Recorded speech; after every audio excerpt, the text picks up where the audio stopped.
Good afternoon, and thank you for joining us today. Before we begin, I'd like to note that the views expressed in written conference materials or publications and by speakers and moderators do not necessarily reflect the official policies of the Department of Health and Human Services, nor does the mention of trade names, commercial practices, or organizations imply endorsements by the U.S. government. Next slide, please. My name is Mackenzie Simmons, and I have the privilege of serving as the project manager for SAMHSA's 988 Crisis Systems Response Training and Technical Assistance Center that is operated by Altarum. The goal of the Crisis Systems Response TTAC is to support a crisis care system that is integrated, sustainable, equitable, and aligned around evidence-based and evidence-informed practices. Now, we're going to take a moment to ensure that everyone in the audience is ready and comfortable with the technical aspects of the webinar. I'll now turn this over to my colleague, Kaylee, to walk you through the webinar interface, including how to submit questions and other technical information. Thank you, Mackenzie. As you will see, closed captioning is enabled for today's webinar. We also have American Sign Language capabilities, so you will see the interpreter is spotlighted. If you need technical support during today's webinar, please send me a chat message and I will address it for you. Lastly, if you have questions for our presenters during the presentation, please enter them in the Q&A chat function, which should be across your taskbar, and they will be sent directly to us. Thanks, Kaylee. So before we get started, I'd like to introduce our presenters. Joining us today, we've got Kate Galatis, who's worked in communication leadership positions at CDC for over 20 years, serving as CDC Deputy Communications Director for 10 years and acting CDC Communications Director during the early months of the 2020 COVID-19 pandemic response. From August 2021 to September 2023, Kate served as the acting communications director for SAMHSA's 988 Suicide and Crisis Lifeline, where she was an instrumental part of its successful launch and first year of operation. Next slide. Liz Vox is a strategic communications expert with more than a decade of experience planning and directing health communications campaigns for federal and state government, nonprofit, and private sector organizations. She currently serves as the project director for the 988 Formative Research Project, a collaborative project between the Substance Abuse and Mental Health Services Administration, the Suicide Prevention Resource Center, and the National Action Alliance for Suicide Prevention. Next slide. Derek Feldman is the managing director of the Ad Council Research Institute and is recognized as a leading researcher on social issues, movements, and consumer public action. His primary body of research focuses on large-scale quantitative and qualitative methods to provide insights on consumer and public knowledge, as well as attitudes and behaviors on social issues. Feldman produces nearly 24 studies a year and has built an impressive body of research and insights into how and why the public takes action for change. At this time, I will hand things over to Kate to get us started. Thank you, Mackenzie, and thanks everyone for joining today. I think there's a next slide. Great, thank you. When I joined the 988 team in August of 2021, I quickly learned that in the suicide prevention world, we have a lot of surveillance data. You see some of it here. We have surveillance data and we have a lot of epi data about risk and protective factors, but we didn't have much, if any, of the formative research that you'll hear about today. This kind of research that would give us really true insights into how populations at high risk of suicide, for example, how do they think about mental health? How do they think about their risk for suicide? What are the words they use to describe their mental health experiences? What are the resources they use, whether it be hotlines in general or 988 specifically?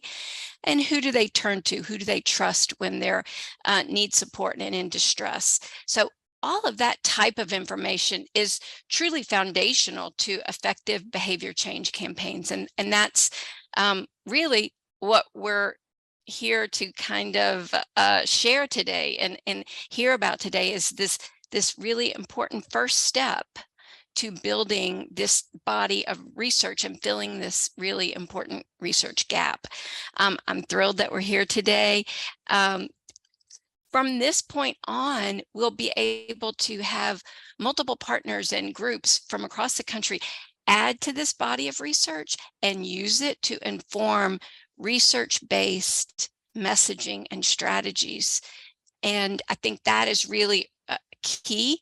I think, you know, a real kind of easy example of some of the things that we'll be able to do from this is, as we think about a national campaign for 988, we now have all this rich data.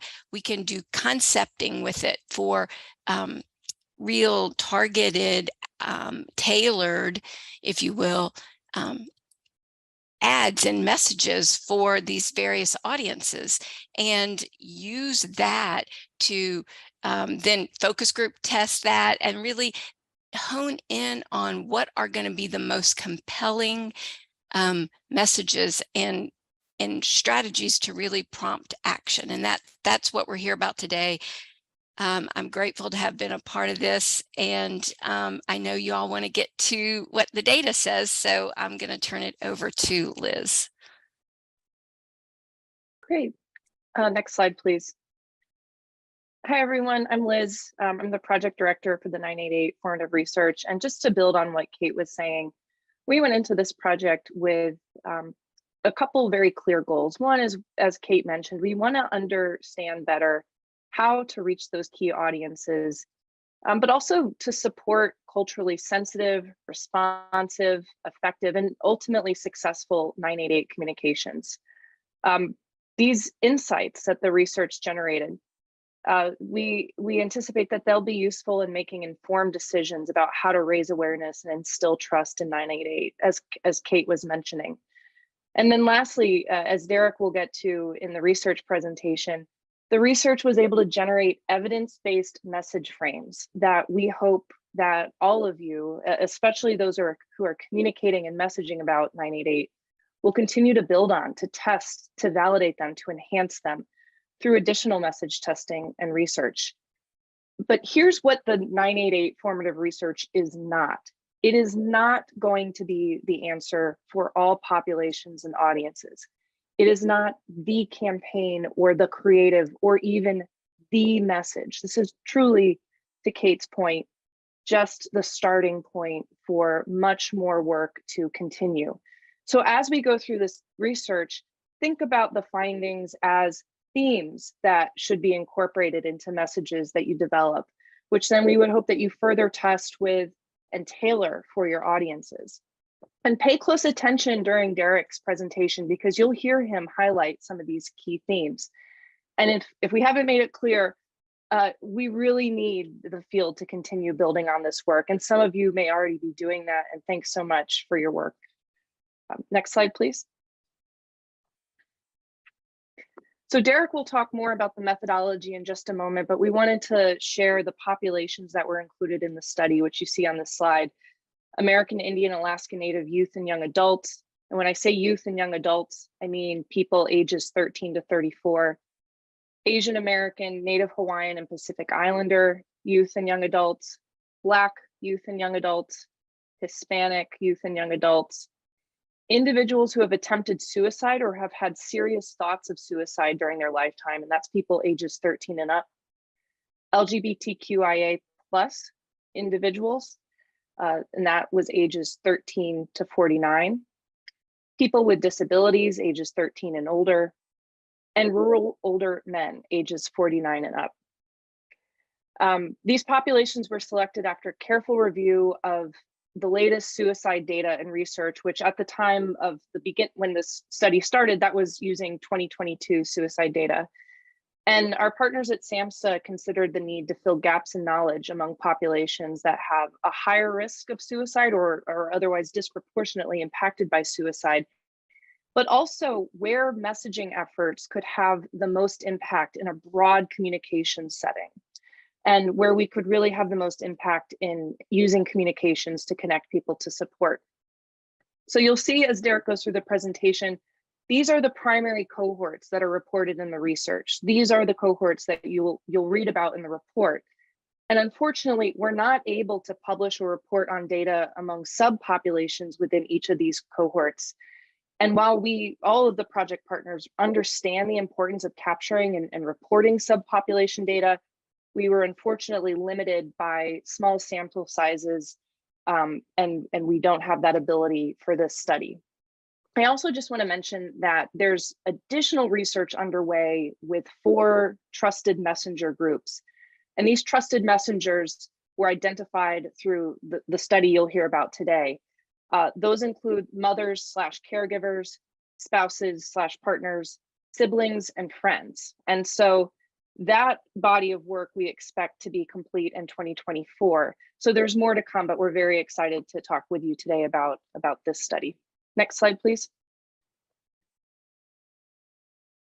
Tomorrow, November 8th, we are going to be publishing this research on 988messaging.org/research. This is the current home to the National Action Alliance's 988 messaging framework. And so there's some additional resources there for you, those of you who are messaging about 988. And the 3 resources that I want to flag that you might be most interested in are the comprehensive report, which includes an executive summary describing the study findings. We've also put together a toolkit, a communications toolkit, which includes actionable strategic insights for communicators who are trying to craft and test tailored messages and campaigns. And this includes insights specific to each of those 8 populations. So you can look and understand differences and similarities among each of these populations. And then the last item I want to bring to attention is the research protocol, which is a detailed description of the research process. This is for all of you researchers out there who want to understand how the research was conducted, how you can build on it. It includes things like screeners, links to the discussion guide, the survey, as well as the translated message frames that were used as part of this work. And so with that, I will pass it over to Derek to talk about the research itself. Wonderful. Thank you so much, Liz. I appreciate it. And I'll be putting on the screen here in just a minute a little bit of my presentation as well. And I just want to thank you all for today being a part of this, but also your incredible work here at the Ad Council, along with my colleagues, the Ad Council Research Institute. This topic, as well as mental health, is a very, very important pillar of work for us, and being a part of this project has been incredible, and we're appreciative of the opportunity. So today I'm going to do a couple things. First, I'm going to walk you through a couple key pieces around mental health, broadly speaking, in the words of the participants that were part of this study. I'll then talk a little bit about suicidal ideation and what we learned from our participants.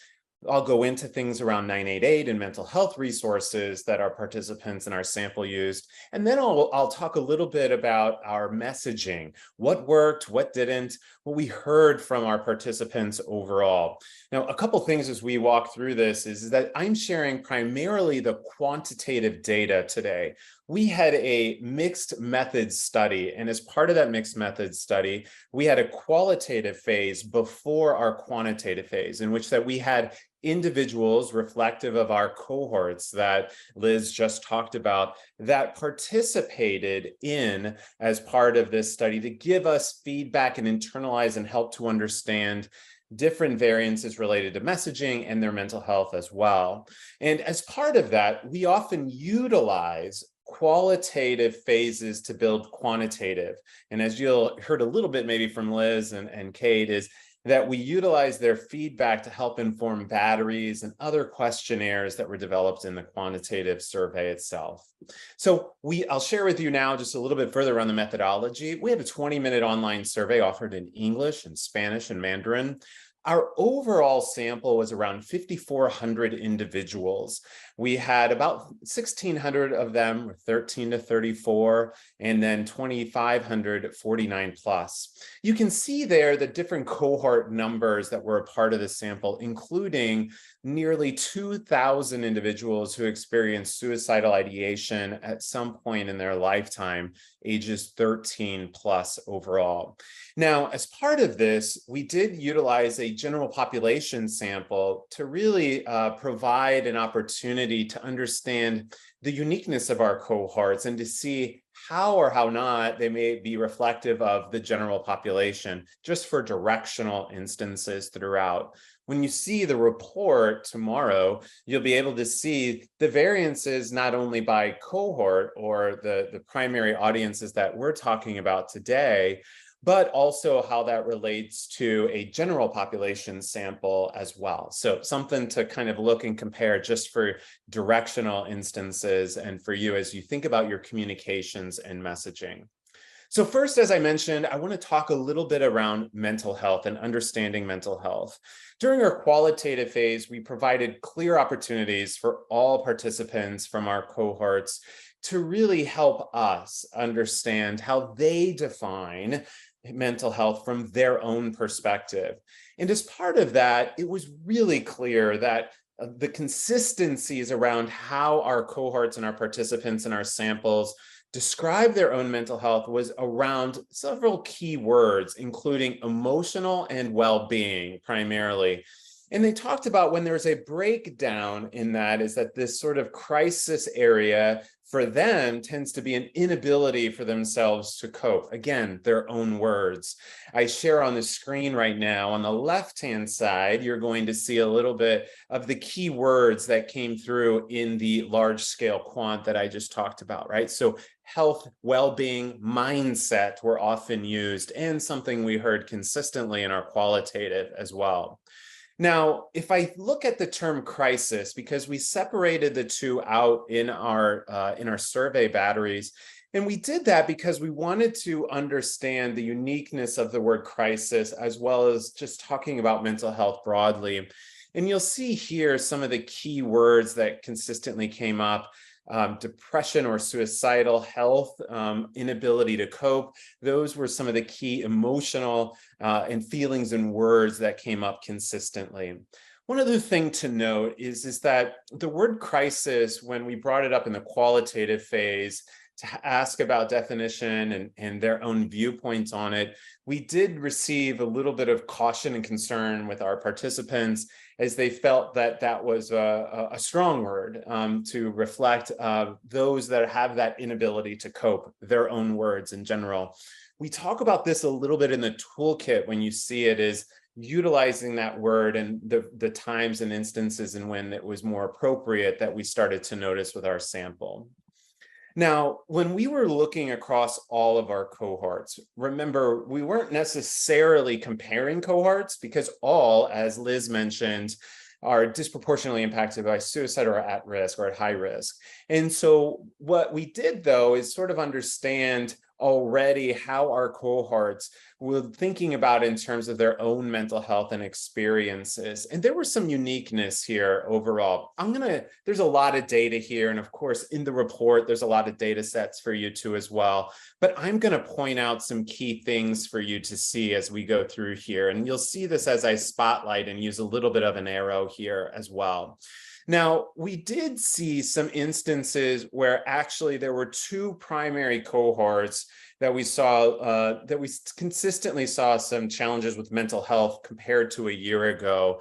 You're going to see that, you'll see my arrow right now, really around individuals LGBTQIA+. We saw that as really a bottom three box net. What that means is that it was either somewhat worse or much worse environments. We also saw that when it came to obviously our individuals who were part of our suicidal ideation cohort, and we also saw that as part of participants and individuals that were in our AA NHPI cohort as well. Now, interestingly enough, you're going to see this outlier box here. That's our rural men, 49 plus, who were about the same as compared to a year ago. And there is going to be a common thematic that we saw with one cohort in particular, LGBTQIA plus youth, in which that they told us, individuals, participants, both in our qualitative and quantitative, increases in mental health, struggling on their health journey, potential suicidal ideation environments, as well as the challenges that they have been facing, primarily when it comes to sort of working through or working on their mental health as well. So keep that in mind as I go through there. You are going to see some, you're going to see some of that happen in some of the cohort data. The next thing I want to talk about is another outlier that we consistently saw in the mental health section, as well as later on in our 988 section, and that's around rural men. They were the least likely to seek out support, the sample that we have, the participants. You're going to notice that if you take a look at the 3 bar graphs over here on the right-hand side, you'll see my cursor a little bit. You'll see that box, that light blue box, a little bit taller on each of the bottom 3 boxes, that they're not much likely or very likely to utilize or seek help in struggling with their mental health. One of the things we learned in the qualitative section is this comes down to things related to confidentiality, ability and use of services near them. They said there's a lack of such services, and also anonymity, and whether or not it would truly be anonymous from the services that they would seek. Keep in mind, right now, I'm only talking broadly about mental health, not even about 988, which I'll talk about a little bit later. Now, the next section I want to discuss a little bit around suicide ideation. Obviously, we have a sequence of questions related to understanding suicidal ideation with our cohorts, and I'll get into frequency and recency as well. Again, as I mentioned earlier, our LGBTQIA plus participants had more suicidal thoughts if we were looking across our cohorts. Again, all cohorts had suicidal ideation given the participation in the survey and samples overall. You're going to see that though here on the left-hand side, the box or the grouping of bar graphs there. You'll notice that the LGBTQIA plus piece there is really an outlier as compared to the others. If I move it right over there, you'll also notice that consistency when we look at things around at least some thought or at least some planning as we go through here. All the cohorts had suicidal ideation. And of course, keep in mind that 1/3 of our participants had suicidal ideation as well in their lifetime. So just something to consider, again, with that thematic around LGBTQIA plus. Now, another thing that's really key here is to look at this 1/3, as I mentioned, had suicidal ideation over their lifetime. But that ideation, when we looking at some other data sets that we had within our sample, it was really around that ideation was just more prevalent around participants struggling with their mental health. So I'm going to point out just a few key things here overall. That if they struggled, if our participants struggled with mental health, and you'll see how that's defined over here on the bottom left-hand side. And again, you'll be able to see this in the research protocol and the report all together. That's around emotional, psychological, or social well-being. We saw some instances where we had, among all of our cohorts, some higher rates among our LGBTQIA plus cohort participants.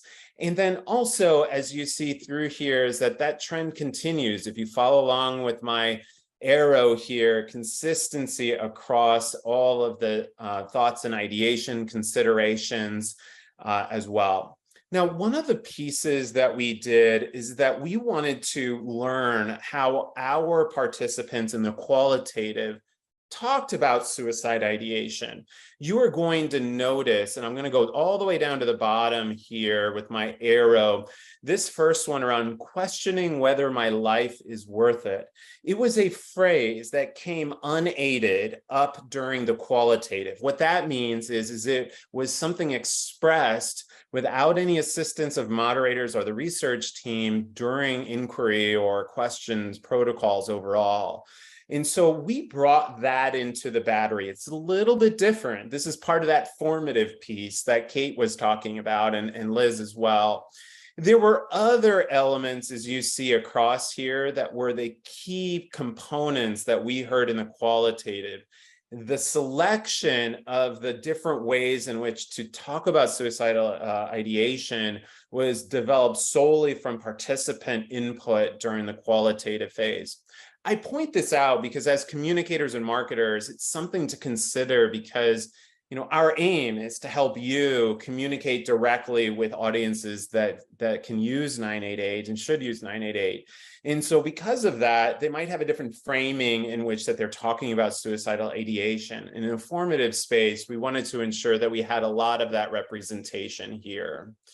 Now, a couple other things to consider is that we wanted to understand how prevalent that was overall. And you're going to see here right now just recency of that suicidal ideation.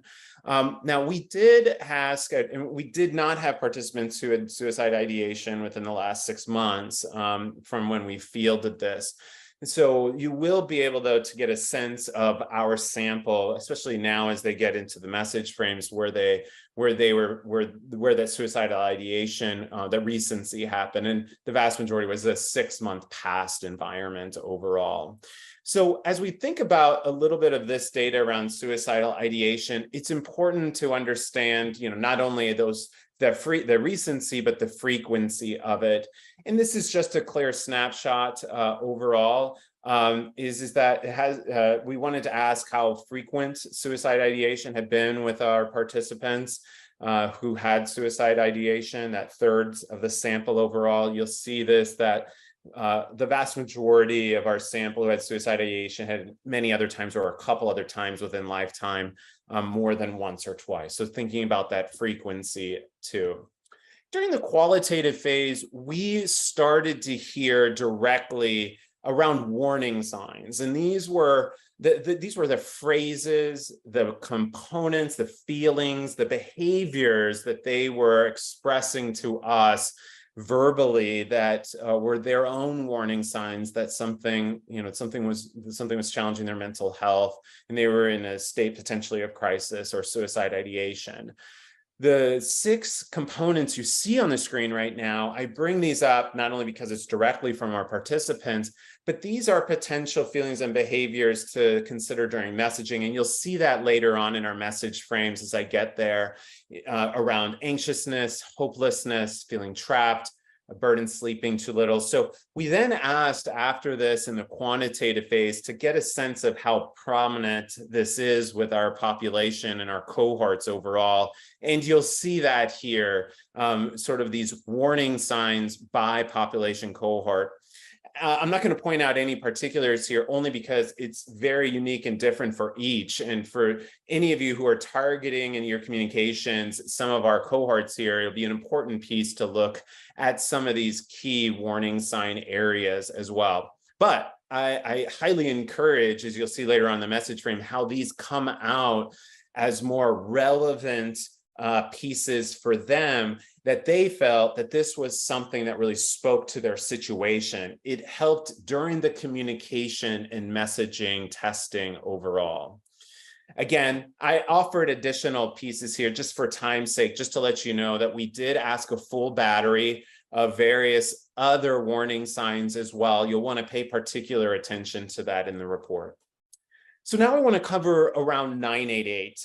So to this point, our aim overall of the research and the inquiry and the questions is, let's understand mental health in their own words. Let's understand how they define, our populations defines suicidal ideation, and then also to understand the use of resources and other pieces around where they live, but also in terms of how did they define sort of warning signs or challenges in their own behavior. So now to this point, we started to introduce the 988 concept overall. In addition to this, we also, during this section, wanted to understand the usage of other mental health resources in their own mental health journey. So we'll dive into a little bit of that. Overall, about half of our cohorts, as well as half of our overall sample, knew somewhat about 988. And I'm going to break that down a little bit for you. So you're going to see on the bottom parts of the charts and the graphs here, different ways that we asked about if they had heard about it, if they actually didn't know anything but knew of it conceptually, or if they never heard of it at all. So about half had heard conceptually about it. We had a very low percentage that have actually used 988 overall. Roughly, if you're curious, it was in about 123 people overall within the 5,500 sample that have actually used 988. So that awareness is at about a 50% level conceptually. What we understood as we went through the question battery is that there is conceptual awareness at this sort of higher level, but breaking that down to understand what they truly know about 988, the features or the benefits or the opportunities of using 988 given their mental health journey was very, very limited in terms of that. Obviously, a need for communications and education as well. So when we look at utilization, so one of the things we wanted to understand is after we described 988 to you, which we did, we offered to help them understand what it was. We started to get a feeling for whether or not they would use it or consider using it. We did find actually that Black and LGBTQIA+ participants were more likely to use 988 after we provided a definition of what it was. You're going to see here some of the outliers, and I want to point out a couple key things for you as well. So I want to go over here. You're going to see my little arrow again is back here. You're going to see that light blue box again. That's our rural men 49+. And if you follow my little arrow along, you see how it's the highest in the bottom boxes, which means that they're least likely to use 988 after we described it. However, I'm going to go back to the other side where we saw some of the higher potential was around our Black, Hispanic, LGBTQIA+ populations as well. So just some key things to note as we look at interest and consideration overall of 988 too. On this next slide, I want to talk a little bit about the appeal and what, after describing 988, where individuals who are part of our sample talked a lot about why they would consider using it. Keep in mind, we had a small population who actually used it. We have a 50% of the population of our cohorts knew of it conceptually. And so once we started to dive into the features or benefits or more descriptive nature of what 988 was, we started to see some interesting shifts in where our participants would say, oh, now that I know, I definitely would consider using 988, hence the need for communications overall. On the bottom of the screen here, across the bottom, take a glance at that. That includes some of the key pieces we heard in qualitative and then validated this in the quantitative phase right here. Specifically, you're going to hear things around why would they use it or extremely likely to use it, the availability of 24/7. And I want to talk a little bit about this of some things that we learned in our qualitative phase. During our qualitative phase, our cohorts were very forthcoming about their personal relationships with peers, friends, family, healthcare professionals. And a lot of them said to us that they didn't have that person that they could open up to or was available or especially there at a time of support when they needed them the most. And that includes maybe not at the most ideal times in general. So this correlates to what we heard in the qualitative as well. The other thing too that you started to see consistency was around that it's anonymous. And I want to point out here, if you look at the anonymous section, bringing back my little spotlight arrow here, you're going to notice our LGBTQIA+ population really honing in on that piece, really focused on understanding if it truly is anonymous. And if it is, that's great. It would be a great piece for them, as this has been something, especially as in our qualitative, individuals talked about their own coming out stories or being public about their identity has been a challenge, and therefore having somebody to talk to that would keep it anonymous would be key and important. The other thing too that was quite interesting is our rural men said to us, 49+, by the way, said to us that they could communicate with a real person. That would be really important for them too. And this continues to coincide again with that person being available to them as well. Now, we provide in the toolkit as well as in the report all different kinds of the benefits or feature components of 988 that had higher response rates. So you'll want to take a look at that. I just wanted to offer some of the clearer things here. You are also going to see on your screen too in this next slide, just some of the other components that that they would also consider using it. Things like it's a quick call or text or elements as well. So just kind of keep those all in mind. It's all in the report. Just for time today, I wanted to share the top responses with you. Now, let's look at the opposite side. Why wouldn't our cohort participants in our sample utilize 988?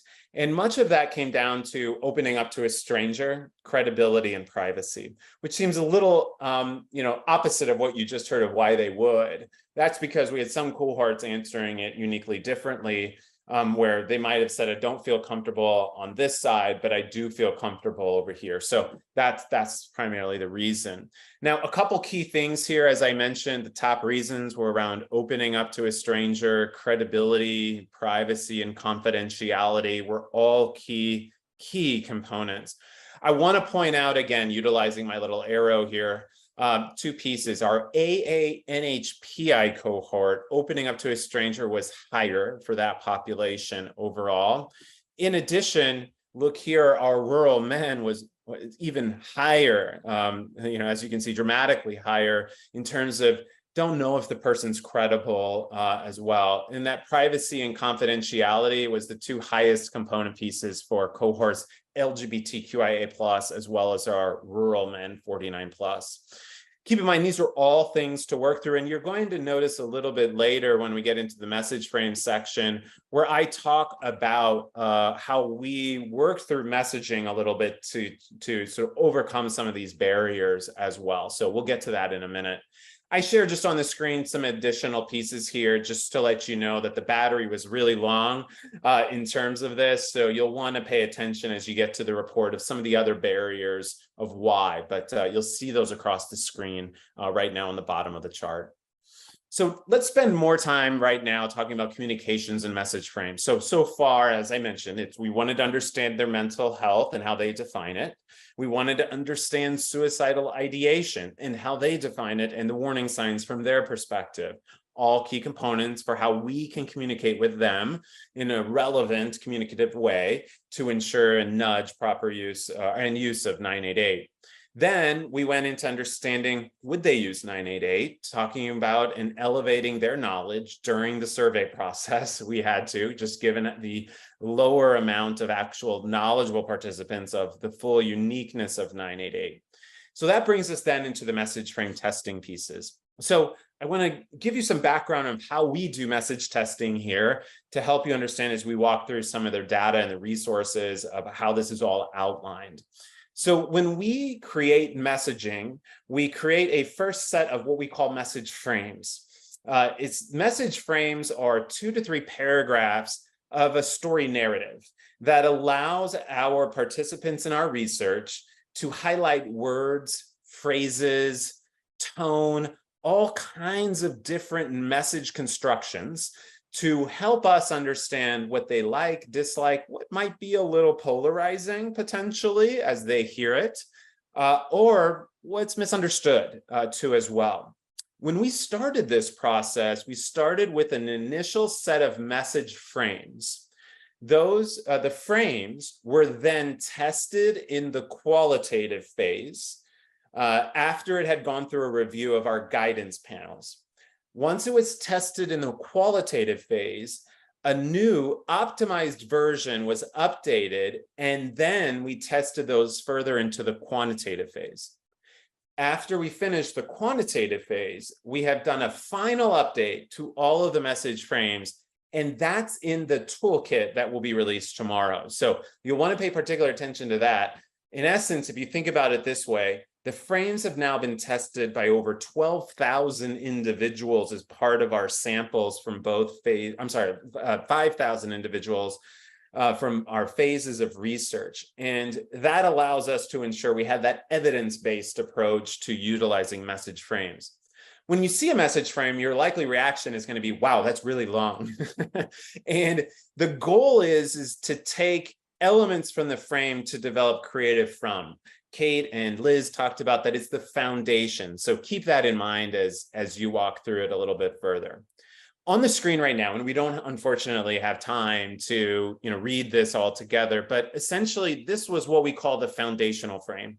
This frame, Foundation in Nature, helps to define and describe 988.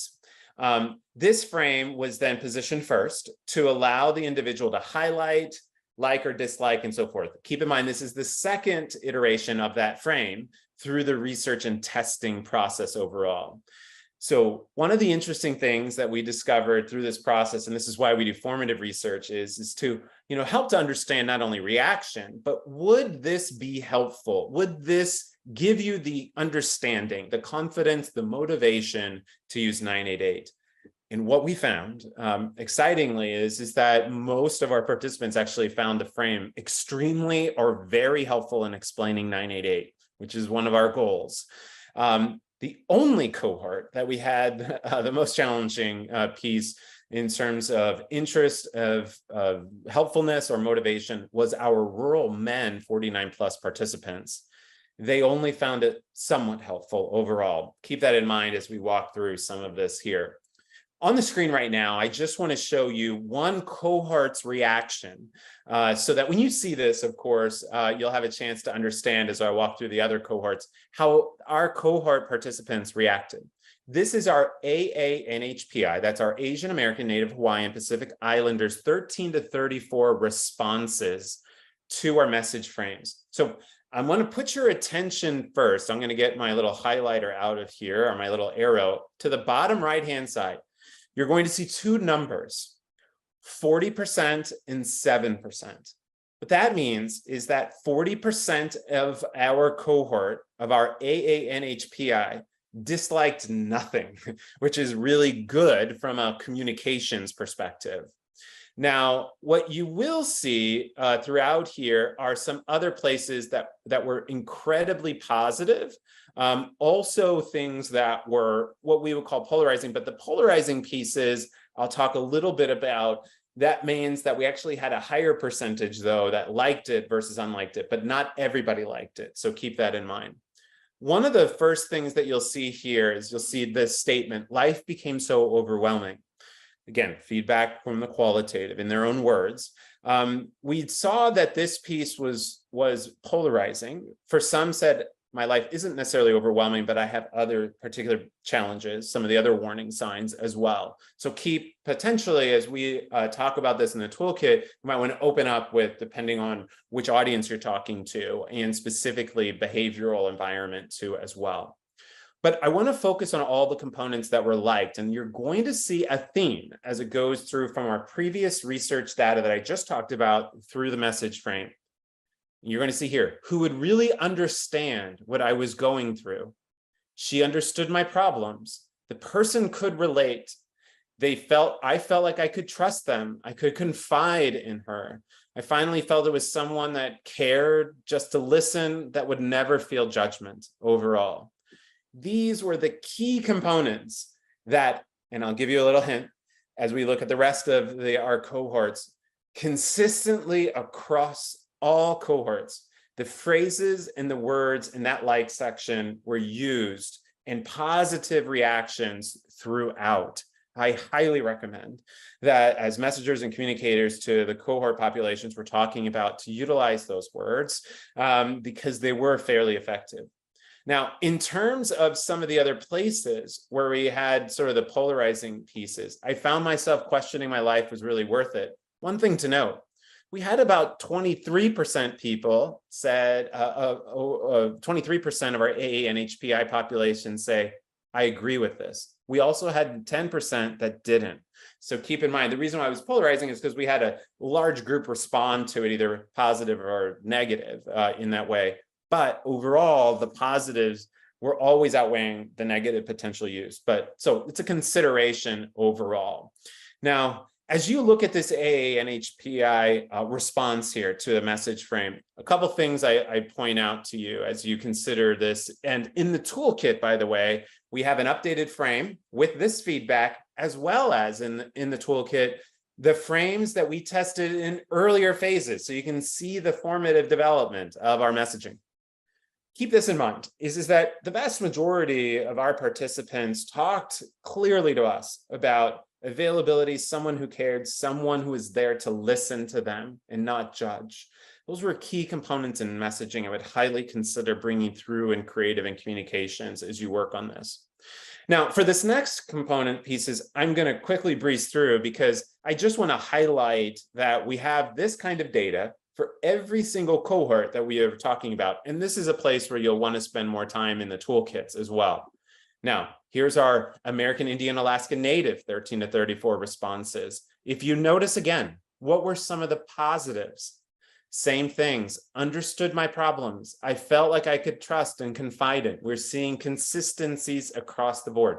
Another thing to note, 40% disliked nothing. So in our world, that's pretty good, considering you're not always going to have everybody, but we had a large population within each cohort dislike nothing.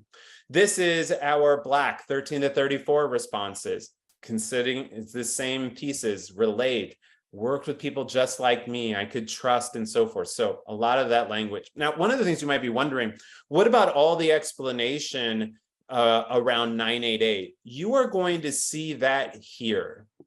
You see my arrow as well. All of the explanation around 988, we saw little to nothing in terms of challenge or not, with the framing and the phrases and or the explanation. What that means is we've done the job effectively in describing 988 as well. So consider that as you look at this. If there's nothing there, it means that it was very good in terms of our populations and their responses overall.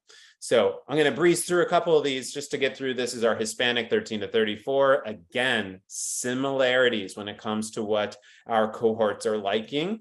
Here is our LGBTQIA+ population. Again, similarities into the framing that worked. People with disabilities, rural men, 49+. With rural men, 49+. As you've seen throughout the data sets earlier, least likely to engage. We talked about some of the reasons why. And when we came to this part of our inquiry, it was clear, obviously, that was coming through loud and clear in terms of the message frames as well. So I have all of these in the toolkits for you to take a look at. Just due to time, we're going to advance a little bit further. I want to talk a little bit around motivation. Was this frame helpful overall? As you can see, the vast majority, 70th to 80th percentiles in terms of extremely or very helpful. Directionally, our messaging is on point, and it's a really great foundation to build from. The other thing too is I'd say that our LGBTQIA+ and people with disabilities actually found the frame a little bit more relevant and would motivate them when struggling with their mental health. There's some additional data sets for you. For the interest of time, I'm going to push forward just a little bit further. And we asked around top actions. Now that you've heard this foundational frame, what would you do? And what we heard is that they would either contact 988 or they themselves would connect with 988 too as well. consistency across the board overall in themselves contacting 988 or contacting 988 on behalf of somebody else too. So we then went into what we call conditional frames. This is something we mentioned earlier. We had 3 conditional frames, one around law enforcement, which was something we heard in our qualitative about barriers or challenges related to 988. Then we had one around health equity and access, and the last one around skilled and competent care. The 3 here were the 3 major barriers or topical areas around, I wouldn't necessarily say the reasons why not to, but areas to address in messaging. When we do a conditional frame, what that means is we might have an explanation of what 988 is, and then utilize a conditional frame from there to help reinforce or to try to overcome a potential barrier or to help provide more education and knowledge around a topic. The 3 pieces that you see here. So we then ask them, our participants and our cohorts, to, after they review the foundational frame, tell us what you think about our conditional frames. And does their foundational frame make more sense if we talk about it in the terms that you see here? What we heard is that all of the frames actually did fairly well and helped reinforcing different aspects of 988. You can see here that our health equity access and our law enforcement, our skilled and competent care pieces all performed really, really well. This is, we asked a question around, does explaining 988 through the lens of the 3 frames we have strengthen what you now know or not? And what we heard is it's much better and if are stronger as well. So the good thing is you get to the toolkits, you'll be able to see those conditional frames and read through them. You can utilize those in your communication efforts and messaging as you develop your creative overall. Keep in mind, health equity was just a little bit more, and that was access to care, of course. But, and I say little, it was slight overall. We even asked in terms of, would this motivate you to contact 988 in use, and we saw in the 30th to 40th percentiles too as well. So one of the things we wanted to understand, as you'll see on the screen right now, is that if you were to go to the 988 website, what do you want to see? What do you want to get out of that as well? And we created a battery of different offerings that don't necessarily reflect the current 988 website, but it was a chance for our qualitative participants to help us understand what they may desire in a full comprehensive site. So you're going to see that now, and that was information around who to contact in crisis, information around what to do during a panic attack, struggling with their own personal mental health, how to have a conversation with somebody as well. And also to potentially look at providers, a mental health therapist too as well. This is a great area, especially if you're looking for developing resources locally or, in terms of what are some interest areas of the cohorts that they might want to see.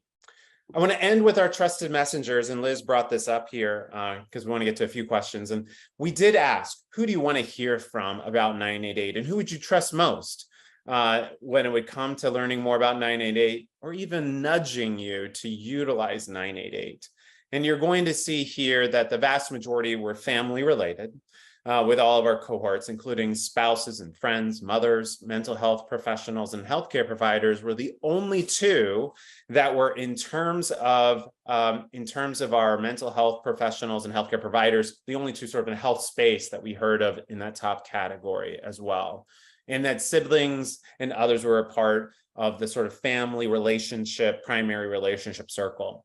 We currently have underway a trusted messenger study with the same research teams to understand more about the willingness of that messenger to communicate to our cohorts that we've been focused on about 988. So look for that next year, of course, too, as well.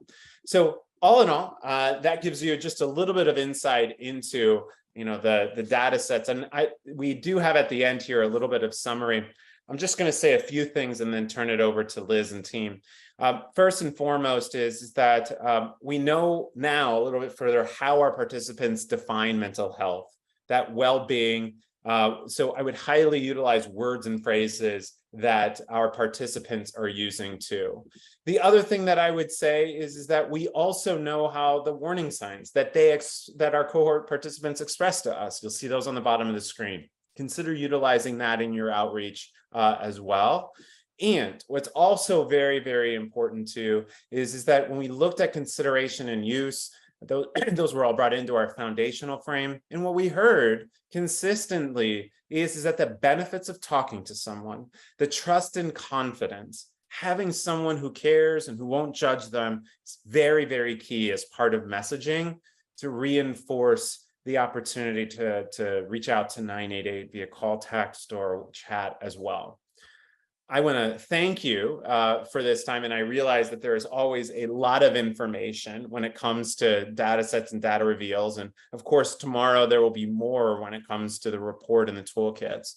But I'm going to turn it now over, I believe, to Liz and the team to talk a little bit further. Thank you so much, Derek. And thank you everybody for your questions. We've been doing our best to answer them. As Kate mentioned before, there will be some follow-ups. The report, the comprehensive report, which has everything that Derek presented and more in it, will be available tomorrow at 988messaging.org/research. You'll also be able to access the toolkit that he's referenced, as well as the research protocol. Once this webinar is available, it will be circulated to you as well, so you'll have plenty of resources there. So thank you, Derek and Kate and the entire TTAC team for having us here today. We have just a few minutes left, and I want to try to address as many questions as we can. One question that we have heard quite a bit about is the involvement of folks with lived experience in this project. And were they involved? How were they involved? And the short answer is yes, they were involved through basically every step of the project. We had groups called guidance panels who consisted of people with lived experience of suicide, suicidal ideation, who are also members of the communities of each of these cohorts, who also have various professional experience and personal experience in servicing these groups.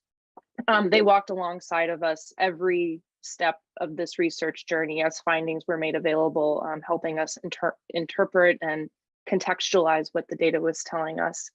And I especially want to give a shout out to our partners at the Suicide Prevention Resource Center.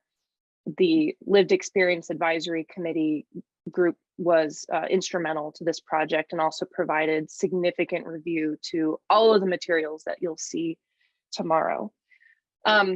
We're also seeing quite a bit of questions about 988 and law enforcement and hesitation around calling or contacting 988 because of concerns about police involvement. And I want to ask Derek to talk about that a little bit, what we saw in the research about how we message to that concern. Yeah, thanks so much, Liz. Yeah, so throughout the piece, especially in the qualitative, it was surfaced consistently. And we felt that describing 988 is one thing, but that we had to address it head on in a conditional frame. That was necessary. And so when we utilized the conditional frame, which I know we didn't have a chance to actually break it down completely here, just given our time constraints, we found that participants felt it was extremely helpful to understand the clear relationship between 988 and law enforcement. In fact, we evolved that message as well. Initially, we even started with a frame called 988 is not 911 that was reframed to focus just on law enforcement as just rather not even bringing up those two components. And so you'll want to pay particular attention to that. I would just say we feel like it won't solve it for all, but we did begin to address it head on and felt like that was the best opportunity. Thank you so much, Derek. And I know we're at time. I'm going to pass it back to Mackenzie to take us to close us out. Thank you all. Thanks, Liz. And again, another thanks to all of our guest speakers for a wonderful presentation and for sharing your extensive knowledge with us. And a thanks to all of you who have joined us today for your attendance and participation. If we did not get a chance to answer your questions, we will be offering an opportunity to attend office hours to address questions specific to the information presented in today's webinar. Tomorrow, we will be sending an email containing a link to the 988 Formative Research, as well as an invitation to submit questions and your contact information. If you submit this information, you will receive an invitation to attend a hosted office hour session on 11/20 from 1:30 to 2:30 p.m. Eastern Standard Time. A final thank you to all of my colleagues in the background for helping to organize this event. And please note, an archive of today's webinar will be available soon on our webpage, as well as Action Alliances, or you can contact us directly to request it at the email address we're going to place within the chat. Have a wonderful afternoon, everyone.